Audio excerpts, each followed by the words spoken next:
Good afternoon, everyone. I'm Catrice Banks, Vice President of Legislative Affairs at AT&T. Thank you for attending AT&T's Policy Forum event today, Closing the Digital Divide. We're looking forward to a great conversation today between Steve Clemons, Editor-at-Large at The Hill, and AT&T CEO John Stankey. They will explore the connectivity challenges facing people across the nation and how industry and government can work together to make broadband more accessible, affordable, and sustainable for all. We've also reserved some time for John to take some questions today. You can submit a question at any time by clicking in the blue box, Submit a Question box located just under the event viewer. I encourage you to follow the conversation on Twitter at #ATTPolicyForum. And feel free to share what you're learning here today through your own tweets and retweets. It is now my pleasure to introduce our speakers. Steve Clemons is Editor-at-Large of The Hill, America's most read political media platform.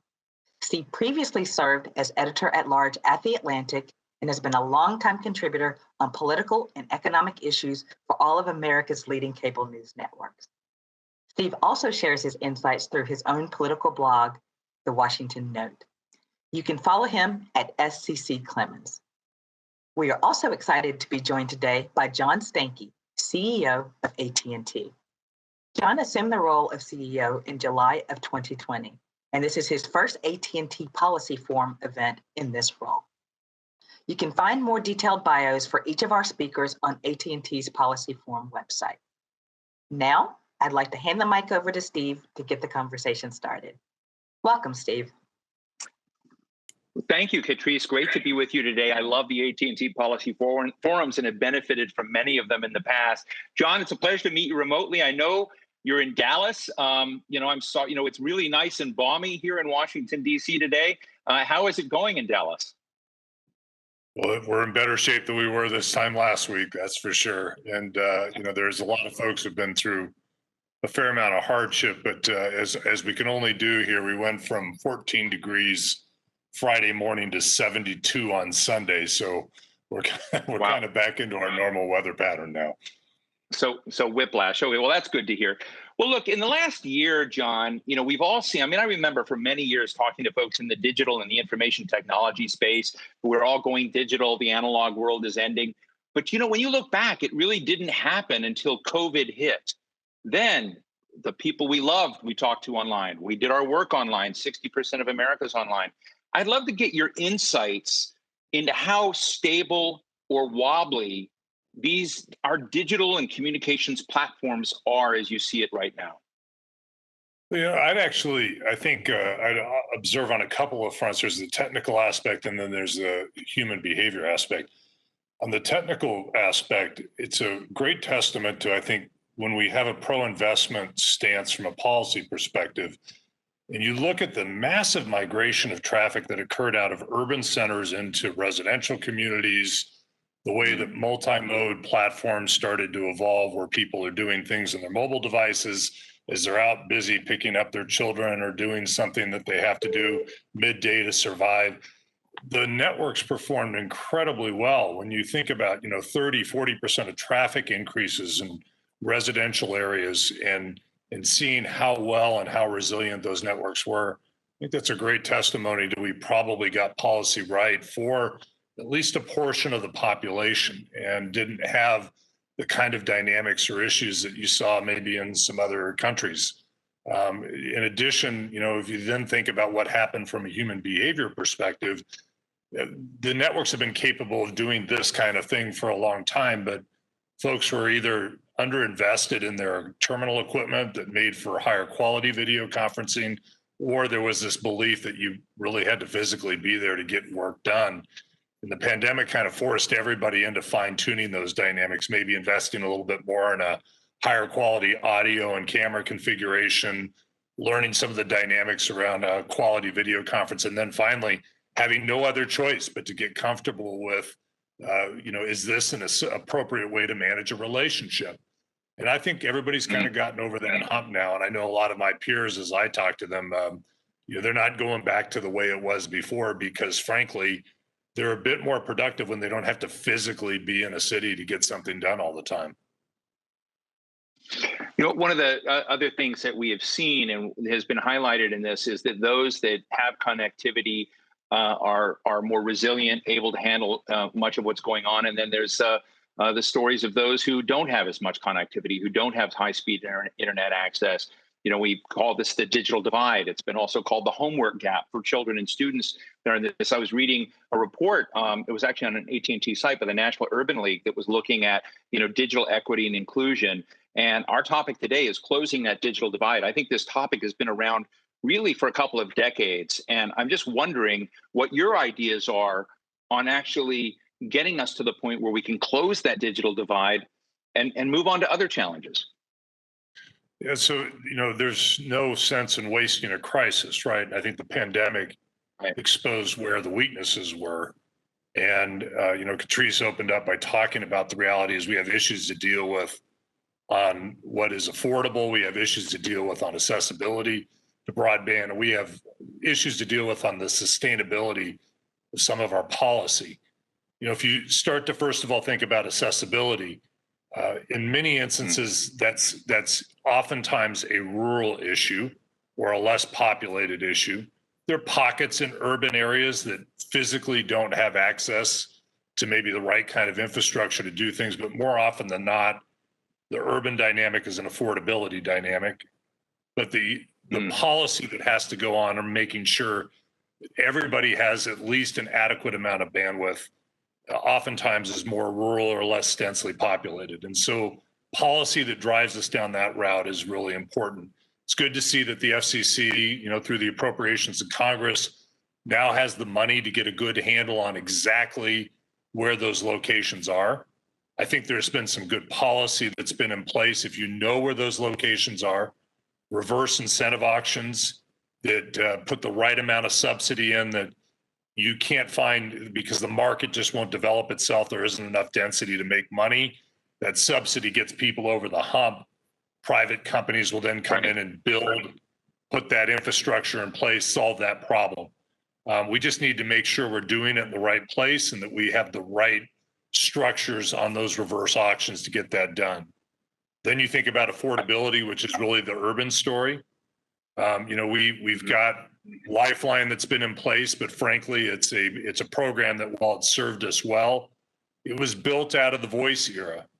And, we're now in a situation where we really want to incent individuals to not only have access to mobile voice and mobility services, but they need fixed broadband to do the kind of things we're talking about: distance learning, distance health, et cetera. And so, getting the right kind of subsidy structure in place on this is a national policy issue. And I think we have to really understand that getting that subsidy level up, it's not inexpensive to build high bandwidth networks. And therefore, the monthly VIG on those is a little bit more expensive. And the subsidy needs to be bigger for those that are in a situation where they can't afford it. And, our point of view on that is if we don't reform broadband, the Lifeline structure, we're not going to be in good shape. And how do you do that? Let me just, go ahead. No, I just want to jump in real quick because you're saying a few things I'd just love to, just double down on a little bit more. I mean, you wrote an op-ed that I read in Politico, for instance, on geographic precision, of needing to know where these gaps are. And since we have a lot of policy folks on, it was interesting as I did not know about the Broadband Data Act, and you praised the Broadband Data Act being passed, but you said it hadn't been funded. And so I just wanted to underscore that for a moment as one of the elements. And then when you talk about the funding side of it, I just want to ask you on Lifeline, it sounds as if this is being funded by the use of old style phone systems. Is this kind of like the highway? I mean, I may be wrong, but is this like the Highway Trust Fund where you've got more and more funding from gas taxes, but less cars using gas? So, I mean, is that part of the funding instability that you're trying to get at? Yeah, on the first issue, the nice part is in the last appropriations from Congress on the pandemic relief, they put up $65 million to have the mapping done. So the FCC now has source and funding to go get that work done. They just have to finish the work, which will take some time. So we're kind of moving forward on that front. When you look at how Lifeline was basically set up from a structural perspective, it was funded on a surcharge on interstate portions of the phone bill. That used to be a lot of things like long distance calling. And when there's first of all, no more fixed line phones out there, or fewer fixed line phones. And ultimately, people are making much fewer long distance calls on those lines. Your base under which to generate revenues has been shrinking pretty dramatically. So where that started out at, sub 5% tax on interstate fees on a phone bill, it's now 30%. That's just to try to keep it even, given there's a smaller number of people using landline service and the shrinking pool of interstate services on those bills. So first, I think the appropriate way to go after it would be straight appropriations. That's the best way to do it. And frankly, if you're trying to incent access, you don't want to put more fees on top of access to make it more expensive. Hence why appropriations is probably a better policy approach. At a minimum, if you don't go down the appropriations process or path, then you better think about making sure that you have a much broader base of which to raise those fees on than just fixed line interstate traffic. And that's a big must that has to occur here. One of the other things I read recently, and I think it was in Ed Gillespie's, and Ed Gillespie's now one of your top people in the Washington office. We all know Ed in another role, but now he's AT&T. Was writing a little bit about alternative ways to get these benefits to those in need, low-income people who need greater access. And you talked about the funding and sort of the income, the cost issue. And there were some very unique ideas. He said, maybe you wrap it around unemployment benefits. So those people are out there who need that lifeline, who need to be connected to be able to search for new jobs or upskill or be connected, tie that into there. Those in health with Medicaid benefits, low-income Medicaid benefits. It's around telehealth, their ability to kind of, get this. I had never really heard that approach to the distribution of these kind of benefits before, and I would love to hear more about that as to whether that's a proposal from you folks and whether folks are hearing that. I think we're trying to start a dialogue across a variety of different ways of how to think about this. And certainly what we've seen is success in when the administrative aspects of a program get done right. Let's take food stamps as an example. That might be a good indicator of somebody who's in need. Right. If they're getting support to put food on the table, and they're probably most certainly are in a set of circumstances where they need help to be connected to do all the things that you just spoke of. And can we get to a more direct award of that subsidy right to the household where it's stipulated for that use? Take the administrative overheads that are in place and some of the lifeline structures that are in place today that encourages people to take advantage of things. So, there's probably a variety of different ways to go after it. We all know that policy making is kind of an art of compromise in many instances. I don't think any of us should be married to anything in particular, but there's merits to a variety of different approaches, and we're trying to make sure the debate is far-reaching in that regard. The new FCC commissioner, Jessica Rosenworcel, is coming in, and there may be, some shifts and changes in priority of the FCC. But one of the areas that Jessica, whom I've known for a very long time, she is really one of the fairy godmothers, if you will, of the E-rate program, ever since she was working for Senator Jay Rockefeller back in those days. And I know that, she's often said that E-rate has had to evolve, has had to go through some transitions and evolution about how it fulfills its mission. And it takes public support to leverage libraries and other public centers, schools, tablets and whatnot for students. What are the ways in which you think E-rate could further evolve to fulfill its mission of connecting and closing this digital divide? E-rate has come a long way since its start. It's been a really effective program in my view, and I think the Biden administration is not only looking at this particular aspect of the program, but looking broadly and thinking the right way around many of these things. But the reality now is that the classroom is not restricted to what we used to know as the campus. And so while E-rate did an exceptional job of connecting libraries and connecting campuses and getting infrastructure in place at the schoolhouse, we now need to extend beyond it. So why shouldn't the E-rate program acknowledge the fact that learning now is more distributed in nature? It could be the schoolhouse and the home, but it also could be educational opportunities that occur off campus that need to be connected, and infrastructure needs to be put in place. And we would very much support thinking about a broader application of E-rate, But again, you need to fund it properly, right? You need to get the right funding mechanism in place on a broad base of let's say, supplement that goes in instead of the narrow place that we have Lifeline services and E-rate programs today being funded. And that's the big change that I think needs to be really addressed to think about a broader or more effective E-rate program. I know that conversation like this are private. Have you had any sense that those people that are involved with helping E-rate to evolve towards that are listening to those kind of proposals? Is the dialogue good? Yeah, I think there's been, to my point, I think there's a tremendous amount of engagement from the administration right now at all levels. I know there are conversations directly with our company, but they're speaking with everybody, and that's great because they're getting a variety of different ideas and holistic thinking around the boat around this. And I think that's important because it would be a shame, as I said earlier, to waste this opportunity to make some of the changes. And I think the only way you're going to have a chance to be successful is manage the broad base of constituents. But the good news is we're not just talking to ourselves. We're trying hard to make sure we bring industry and other interest groups together and think about these things together to try to have some stuff prepackaged for the administration. Know that there's strong coalitions broadly on a couple of these areas on how to solve these problems, and I think we're making some progress. I've seen a little bit more momentum in the industry in general around consistency of thinking, and now those groups that are most impacted as we start to think about communities of color that have been so disadvantaged relative to broadband access, not perfectly aligned with our point of view, but in many instances highly aligned, and trying to make sure that we can bring those coalitions that help make their policy making a little bit more straightforward.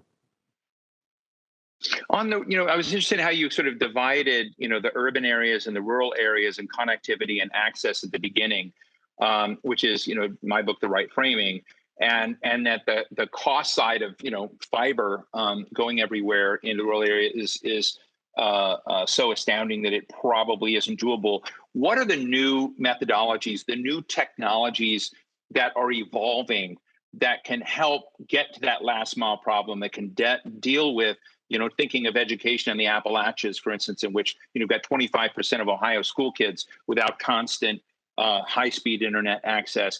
What are the new things that you might share with us that help us to understand physically and tangibly how we can achieve greater connectivity in these rural and less connected areas? Sure. The thing that is probably helping us the most is advances in wireless technology. And I'll throw that in and say the advances in satellite wireless technology is another example.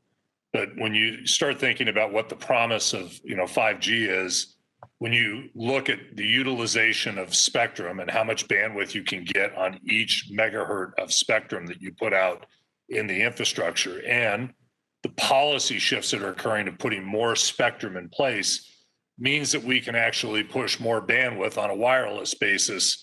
And usually it's the last mile, euphemistically speaking, that's the most expensive. And so to the extent that we can get enough fiber out to power cell sites and have the backhaul in place, that last mile or that last couple miles in the more rural area, clearly using some of the wireless technologies that are available are going to open up new paths to more bandwidth than what we may have had before.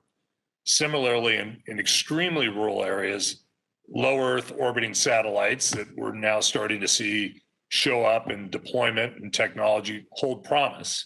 I think there's a question of how much promise they hold. Are they going to do enough? And are they going to, in the time frame that some of the advocates are promising, deliver the kind of bandwidth that they're representing? We'll see. Typically in any new technology deployment, there's usually a little bit of overpromise at the front end, and it takes a little longer for the benefits to ultimately accrue. I won't be surprised if that occurs in LEO-based technology for satellites. But do they open up more bandwidth than what we've ever seen in lower latency in a satellite technology? We do. And they're hitting a new price point. It's still not as cheap as, doing fiber into an urban or more densely populated area on a per subscriber basis, but it's far more capable than anything we've seen. And so with the right subsidy structures, a reasonable amount of bandwidth, that I think gets most of the economic benefit that being connected to the internet can bring to a home in fairly short order isn't reached to the rest of the population of the United States. Let me ask you another question. I don't want to give our viewers nor you PTSD by mentioning the 1996 Telecommunications Act, but that act was kind of a social contract, if you will, between the different communications players in reorganizing the world. And I remember talking to your predecessor, Randall Stephenson, also Jim Ciccone in Washington, about one of the issues in there, which is a lot of the carriers were being forced into confines, but these folks that are creating all these new digital traffic were not. And I'm just interested in whether you think we've gotten to the right equilibrium between the different players in the information technology space, between carriers, those creating content, those that are sending data, and whether that social contract is where it is, or do you think we need a new assortment of I don't know what to call it, opportunities, but a new act to essentially frame this so that there's a different sharing of the pie and risks and opportunities, if you will? Yeah, that's a leading question. It may be leading, in terms of how you've asked it, and probably leading in the fact that I'm one of the few people on the call that are old enough to remember the 1996 Telecom Act. So, let's start there. I was in the heart of executing it and bringing it to life within the company at that time. And, to think about the fact that really the foundation of most of the regulation that we're dealing with today came about in 1996. You think about what's happened in technology and structure and change in the industry and how dramatic it is. I probably wouldn't be very astute if I said, yeah, that's the right framework of which we should be running our telecommunications policy on top of. And we really have not had an overhaul or re-engineering of telecommunications policy in our country since '96. And it's something that needs to be done. Now, am I confident it will get done? It's a bipartisan issue. I think we should all care about whether or not we have leading communications and data infrastructure in this country, but it's a hard thing to do right now, and we don't do hard very well at the moment in our political process. So I'm not optimistic that we're going to see a holistic and complete rewrite. I think what we probably can do is lean on the market in the places we can lean on the market and be smart about that, and then maybe find tailored policy shifts that occur in those places where the market isn't working, like what we're talking about in rural America today to get more broadband in place or deal with those that can ill afford to buy a service. I would tell you, I don't think the balance is right today. In fact, when I step back and I think about the moment we're in right now and the problems that are in front of this country, and those problems that are really driven by things like access to information on platforms, what we hear on new businesses that are trying to form to get reasonable terms to launch their business on top of app stores and platforms that are out there, and the problems that they're running into, those are kind of real and showing up in the paper every day, whether or not information is credible as people sit on a social media platform or look at distribution. What we're not hearing about is internet access providers blocking access to websites, slowing down traffic, favoring their own properties, doing the things that, have been kind of the classic banter of the net neutrality dynamic. So my point on the policy side would be, I'd actually be putting more energy into thinking about platform neutrality, app store neutrality, fairness of business development and new entrants into a market, given the clout that OS providers in the mobile space have built in a duopoly, versus worrying much about whether our internet infrastructure that is allowing people to gain access through 3 robust national wireless providers, at least 2 fixed broadband providers in every market. That seems to be taking care of itself, frankly. Go use your political capital and our ability to work through these issues on some of these newer, more emerging issues that are relevant for this time period, as opposed to the battles of old, is kind of my point of view on that. It's fascinating to hear, and I was just going to go into net neutrality being the kind of tug of war between different groups in that sandbox. And I guess the question is, the concern is, Randall Stephenson again said at one point, the rules of net neutrality we don't have a problem with, but they seem to be changing depending on whoever's in power. So would you take what you just shared and say that that's the sort of frame that can survive whether the Republicans are in place or the Democrats are? I mean, what is your sense, honestly, on whether you can, I don't know what the right word is, detoxify the net neutrality debate so it's about, not who's in power, but, what the general outcome and issues are? Yeah. So as a person who runs a business that invests more in the United States every year than anybody else, I'm ready to invest more in the United States in building fiber infrastructure. And so if you think about making that decision, it's round numbers, $1,000 per living unit that you pass. Remember, you only get a portion of those living units, but it's $1,000 for every one you pass. And it's probably another $600 to $800 for everyone you connect. $1,600 to bring somebody onto a fiber-based infrastructure, and you only get part of the market. It takes a long time to pay that back. That's not a 2-year process or a 3-year process or a 4-year process. And so what you crave is anybody who has to make a long-lived investment is some degree of certainty. You don't want to see yourself make an investment in year 1 and then the rules change in year 4 when you're halfway through a payback process. And this has been the problem of net neutrality. It's the whipsaw from here to here. And it seems like depending on who's in office, we either sit over here or we sit over here. So what I would prefer is, fine, let's codify our behavior that you're seeing in the market today. We're not blocking. We're not discriminating. We're not shaping traffic in some way to advantage ourselves. We're behaving, and we're ready to say that should be codified. But we don't want something unknown out there, which is if somebody's having a bad day and they wake up and decide, gosh, today's the day that I want to institute price regulation, or today's the day that I want to put new service behavioral constructs on a carrier or exclude them from particular products that they can bring into the market. You don't want that unknown on a long-lived investment.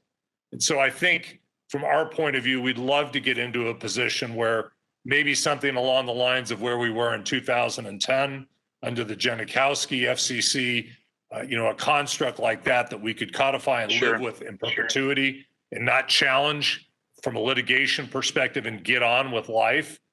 That allows you to do the investment you need to do to build better infrastructure in our country. And I think that's kind of policy-wise where I think we'd be in a much better place.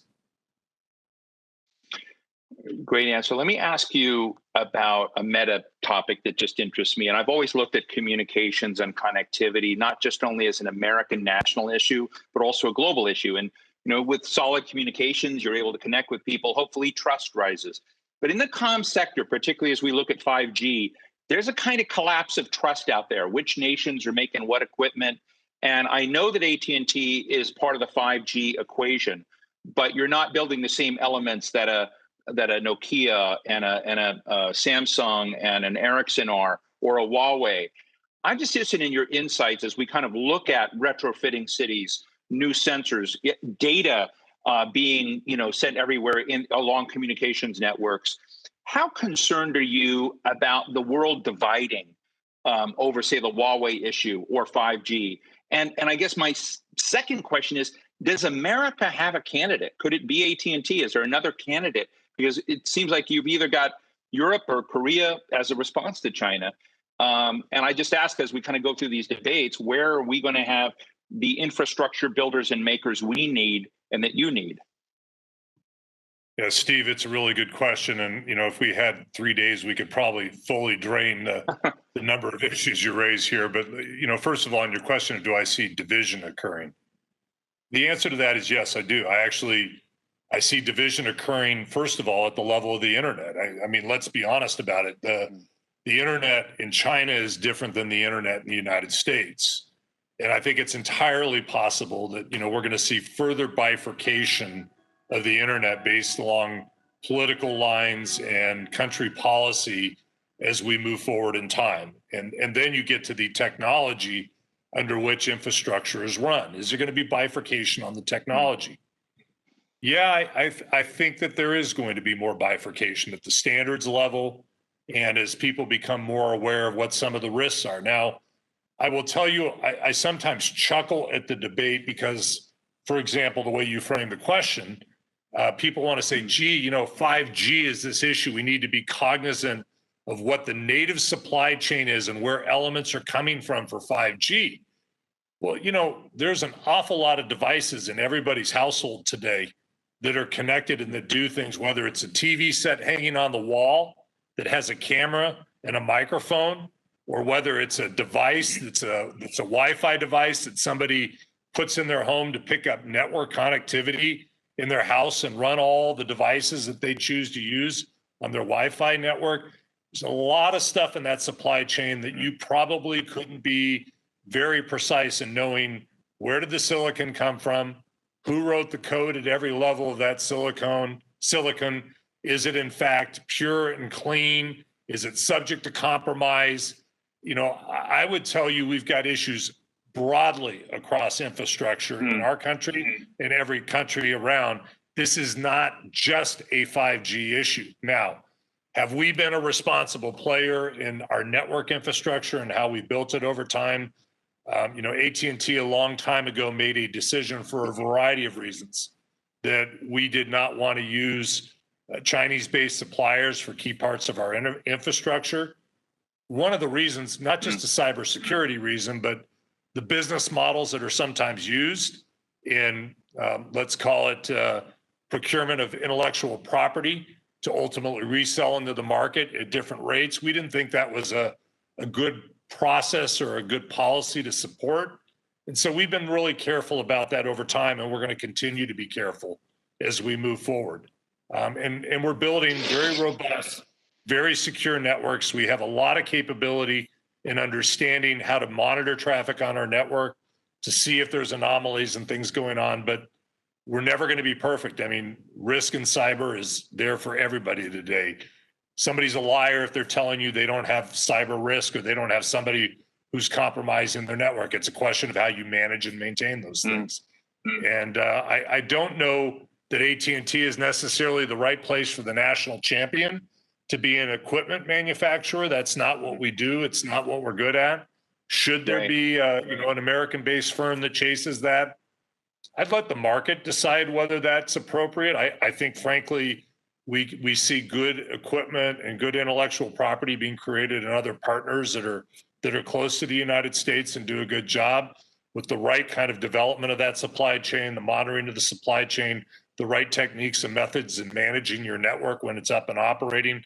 I think we can have a secure supply chain without a U.S. national champion, if you want to put it that way.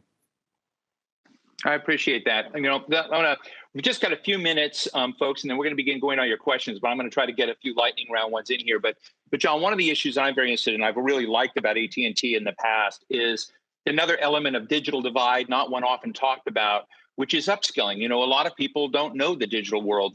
You have employers. You're a huge employer in this nation, and you have people that come from some of these marginalized communities that we've been talking about. And I've always been a fan of the nano degree. This degree of creating certain kind of core competencies in the digital space that people can take with them. They can take them, whether they work in AT&T or they can, take them elsewhere. And it's another element of digital divide, I think, and connecting with these communities that have been, I don't want to say left behind, but just on the sidelines of the fast track, if you will, of internet access. And I would love to give you an opportunity, particularly as we're sitting here in Black History Month and we're talking about communities and connectivity to communities of color.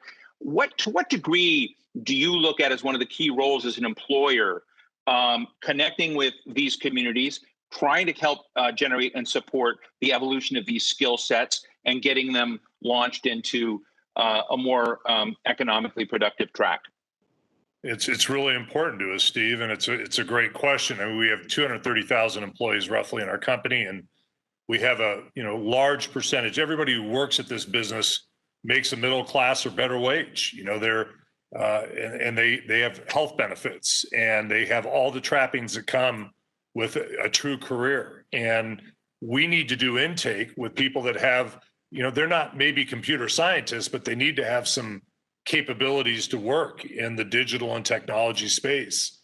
So the programs that we've put in place where we target community colleges to get individuals up a skill set where they can become a technician, to show up in somebody's home, work with a Wi-Fi network, bring devices onto a network, understand basic networking on internet protocol, have tailored education capabilities around that, and then bring them into tech-based jobs at an entry level.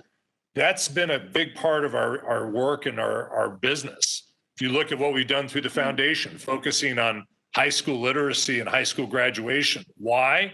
Because in urban high schools, if we don't get graduates that can come out, they can't go to those community colleges to learn those skills to become technicians that represent the color of our employee base and the dynamics and the characteristics of our customer base. And so, we've worked really, really hard on those things. And I think more and more, this is going to become a key determiner of companies that are big parts of our economy as to whether we do this well, because, there's no question there's parts of the workforce that are being left behind. And the pandemic has only shined a brighter light on that as to what kind of work stays and moves forward with us in this totally digital world versus, let's call it the, economy as we knew it pre-pandemic. One of the cool things about your background, you're from Los Angeles originally, and I used to live in LA. And so, the Hollywood scene, and you were head of Warner Media. So you were kind of a mogul. And then, of course, you went up the ladder at AT&T, and maybe you're still a mogul. I don't know if, most of the public, when I hear Warner Media, they go, wow, AT&T, I'm sure they do too. But you're on different sides of the content and infrastructure side. And one of the things President Trump sort of put on the map for all of us is 230 reform. None of us knew what 230 reform was, or hadn't heard about liability and content and big media platforms. And I'm just interested. I know that you are not, AT&T is not Facebook. AT&T is not in the same space. But I'm interested in your perch and whether or not you have thoughts on what I think will be an agenda item in Washington this year, which is to look at this question of these large platforms and content and liability, and whether now as you've got HBO Max, of which I'm loving it. How do you think about these issues of responsibility and accountability in publishing? Well, thank you for being a customer of HBO Max. I'm glad you're enjoying it. Look, I think you're right. I think there's issues on both sides of the aisle relative to 230, maybe for different reasons, but there's issues on both sides of the aisle. And as a concerned citizen, if I sit here today and look at where we stand as a country, you can't come through the last several months without stepping back and saying something isn't quite working right at the moment. We're in a position where something has to change. At least I personally am not happy with the circumstances we find ourselves in. I don't know that we're necessarily in a position to have the answer on 230 or advocate for a particular position, but I think back again on what did we do in the past? And in the past, if you think about all the standards that we had around concentration of ownership in the media, concentration of voice in a market, was very carefully thought out. Could you own more than one broadcast station in a geography? Could you own more local stations than 33% of the market? Could you own more than X number of newspapers in the United States? And why was all that out there? It was a belief that there needed to be a competitive nature of the voice and points of view that were in place. And policy was deliberately set up to achieve that. And now we find, we're in a situation where new forms of distribution of information and new processes around evaluating the veracity of that information are in place. And we really have had no rules other than 230, which is hands off. There is no liability. Right. Let anything happen. And I'd ask if we thought about why we had those rules in place before and what the economic incentives and the policy incentives were to ensure that there were voices that checked each other and credibility was kind of self-enforced in the market in some regards. And now all of a sudden, the percentage of hours in a day that somebody spends on a particular platform is far in excess of anything we ever would have imagined if you owned 4 broadcast stations in a particular market, or you owned all the newspapers. Have we maybe gotten to a place that we didn't intend to get to? So either you got to address it through antitrust dynamics around, does somebody have too dominant a position in a particular market, or you're going to have to think about it through behavioral policy standards around 230 and try to make sure that you're looking at all forms of media and all forms of information dissemination in a more equitable and transparent fashion. And I think we're at that moment, and we really need to have a hard national debate on that. There's so many issues I would love to just drill down with you on, like, are movie theaters coming back? I saw Wonder Woman on HBO Max. I'm like, oh, who needs a theater? But there are a lot of things like that, which we'll leave for another time. We do have a lot of questions that are lined up. So why don't I jump over here, John, and we can start getting them. It says, one question says, you talk about modernizing the FCC's Lifeline programs to be more consumer-centric. What do you mean by that? Should anyone be concerned that Lifeline could go away? It's an interesting question because you talk about the fragility of financing. Would it go away if they don't fix the financing? Look, if we got to direct subsidy and there was, social benefit coming from it, I believe that, a direct appropriation approach is sustainable and could be used. What I do know is the current way of funding Lifeline is dead. It's not going to make it. It's an accident waiting to happen. I gave you the numbers on that earlier, so something has got to change. Right. When I step back and think about it, consumers have been perfectly rational on the Lifeline program. They get a small subsidy and they've looked at it and said, if I get this amount per month, what's most important in my life? And what they've decided is most important in their life is to have a mobile device. I think that'd probably be the first choice I'd make too. And if the money only goes far enough to be able to support a mobile device, that is your access to being able to make phone calls, and that is your access to the internet. And frankly, prior to the pandemic, it worked really well for a lot of people. That, what kind of commerce they needed to transact over the internet in a mobile world and the capable mobile networks might not have been all that bad. But you can't sit on a handset and distance learn in a classroom. And, that's what we've seen. And so we now need to step back and say, not only do we need a sustainable funding source for it, we need to make sure that money is reasonable enough for somebody not only to have the rights to be able to make mobile phone calls and carry a device, but be able to do the things they need to do in the living room of their home or the bedroom of their home in a scaled fashion. And that probably involves some kind of fixed broadband. Right. And look, some of it's subsidy, but the industry's been really good, whether it's ourselves or others in cable, putting discounted programs out there for low-income individuals. They're pretty attractive, and I think it's a solvable problem. There's another good question here. It says, lots of people, and I think this is true, lots of people hear 5G and they hear different things, but what a lot of folks think, it's just, movie streaming faster, more entertainment content. But 5G changes the way cities live. It changes the way we move transportation. It also addresses a lot in the health and safety space. And I'm just interested if you might share with our listeners and viewers today what the dashboard of 5G is as you look at it. What are the benefits?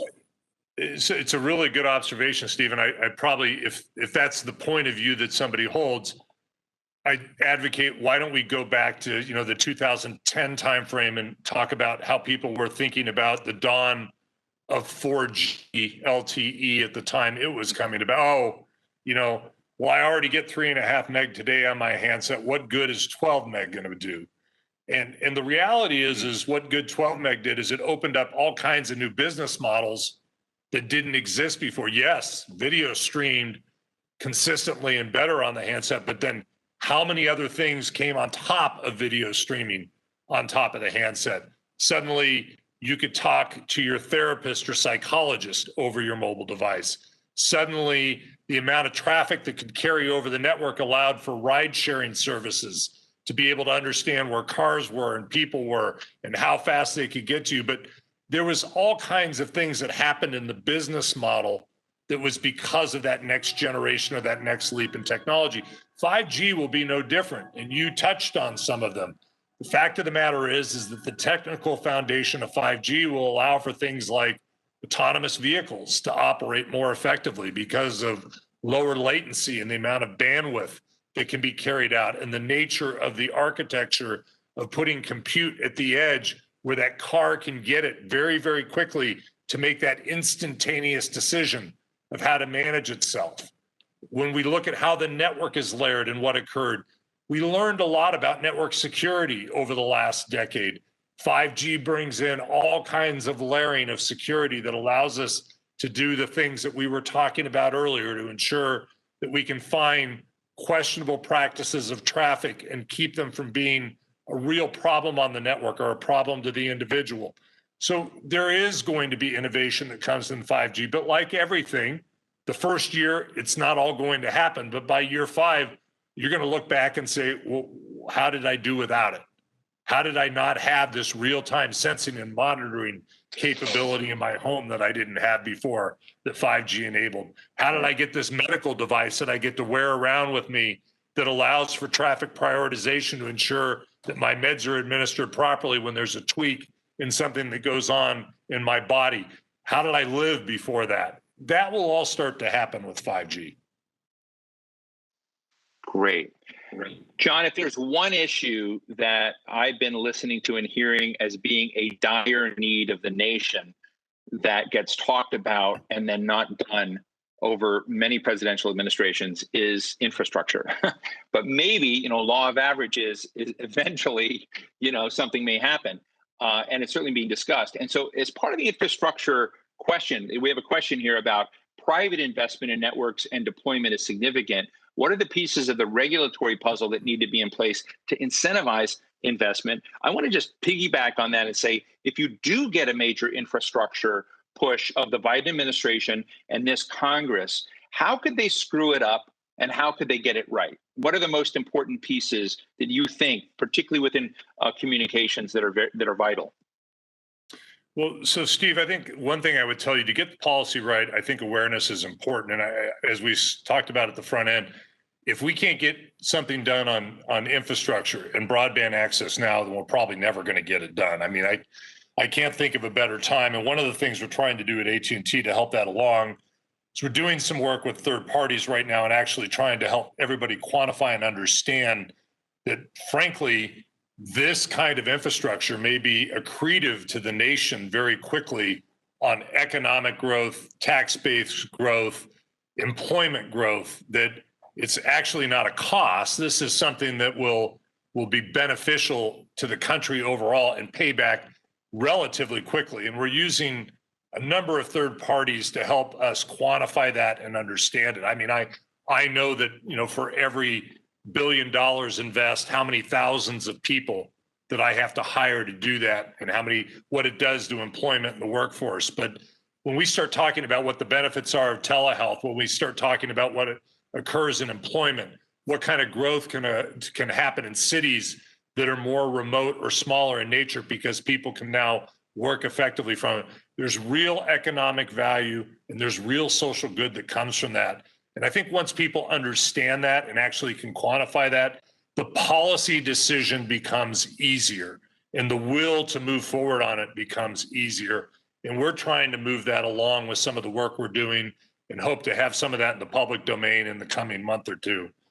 Now, from a policy perspective, I think being really clear on where markets can work and where markets won't work. We talked a little bit about that at the front end. Where we've had the right pro-investment policies, our infrastructure is actually working pretty darn good. And we shouldn't back away from that and say that we've got to go fix everything, because some parts of what we're doing are in fact working really well. But there's some places that we do need new policy. We've talked about a couple of those today. What we need to do in rural, maybe what we need to do with low income. But don't throw the baby out with the bathwater.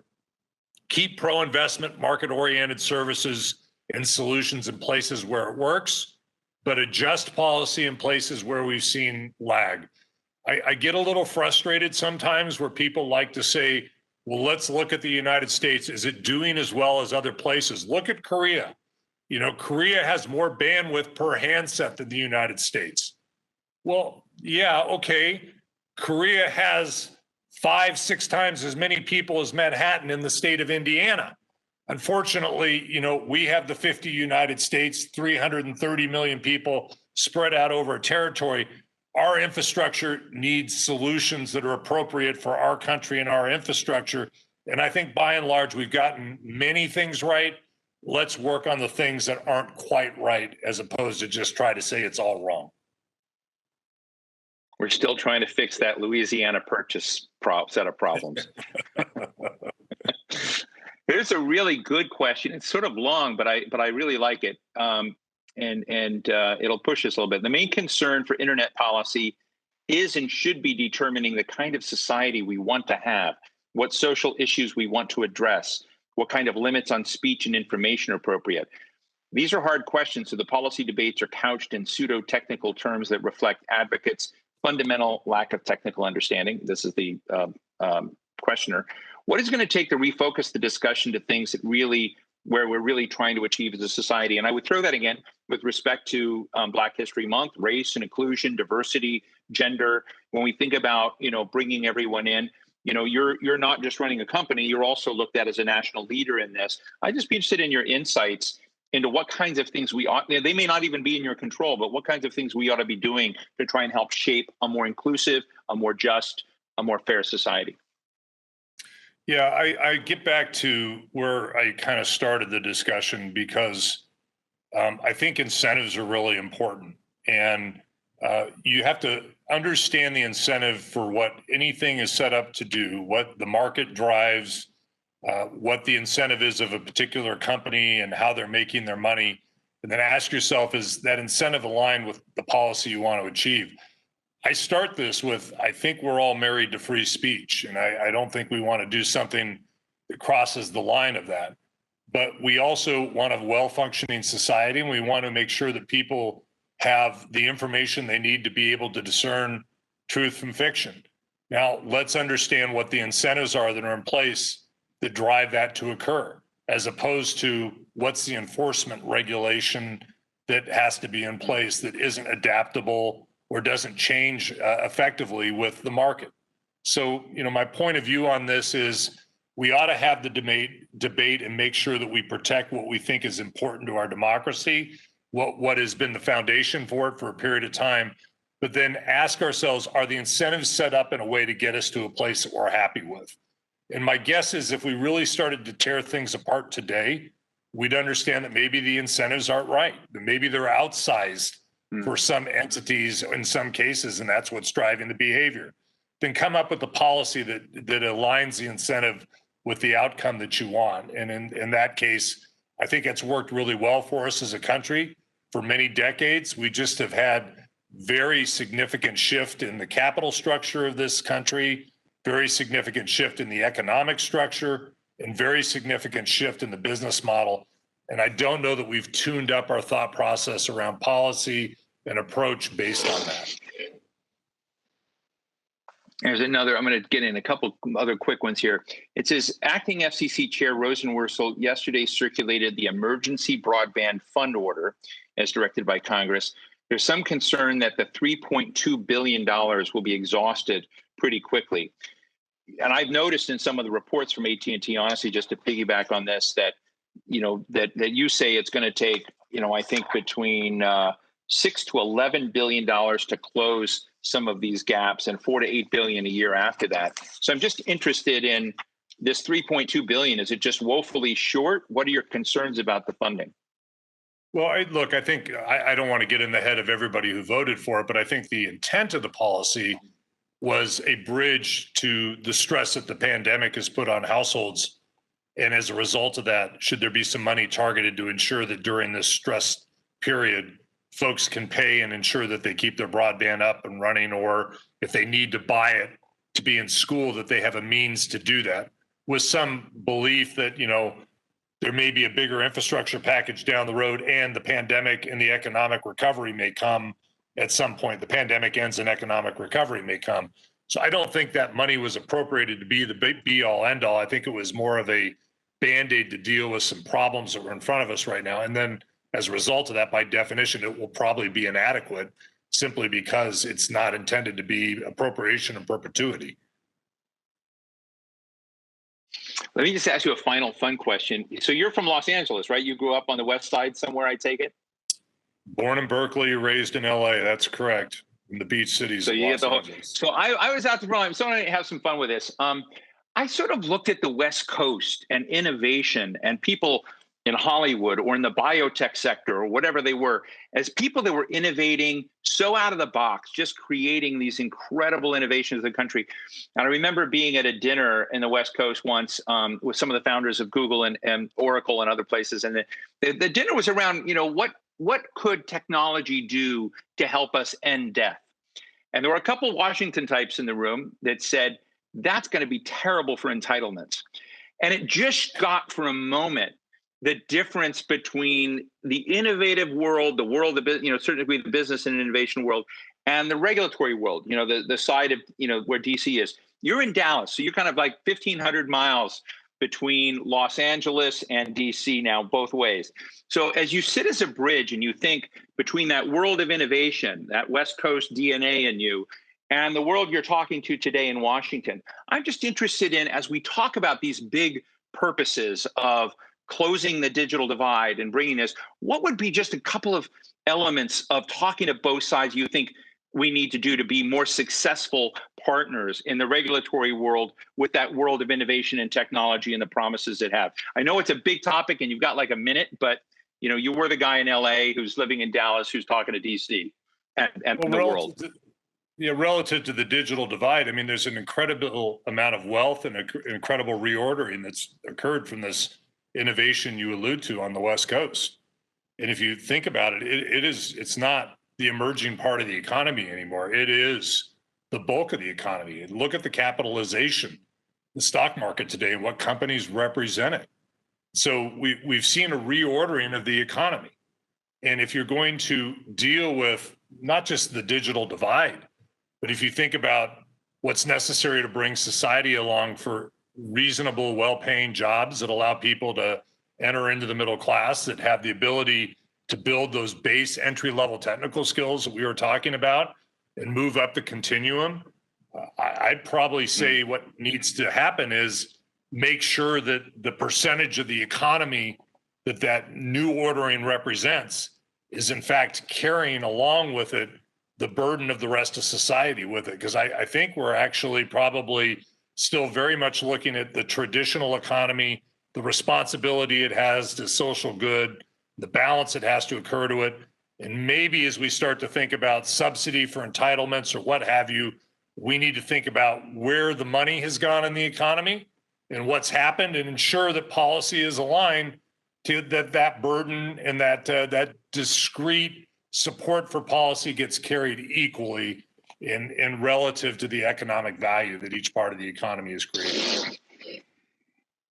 Well, John, this was a lot more fun than I thought it was going to be. I hope you had a good time. Thank you so much for sharing some of this, world. And I think, this topic, I'll just tell everybody, in my role as editor at large of The Hill and, previously at The Atlantic or at the think tank, the New American Foundation, working in the Senate, this issue of inequality in the country and what we can do structurally to decrease that inequality as opposed to just sit back while it further gets exacerbated. I think the time has come, and I'm really grateful for your time and thoughts on how to do that. I just want to give a shout out, probably get me in trouble, but to Catrice Lindley Banks, heading the VP of Federal Relations at AT&T. Thanks for getting us started. Thanks to Ed Gillespie, whose team I know is working very hard on these issues, and to all of you viewers. So John, thanks so much for joining us today. And to all of you, stay tuned, because if you're on the list for this, there'll be more iterations of the AT&T Policy Forum that you can come to. But I think this was a great installment today. So John, thank you so much. Steve, thank you. Appreciate you doing this with us.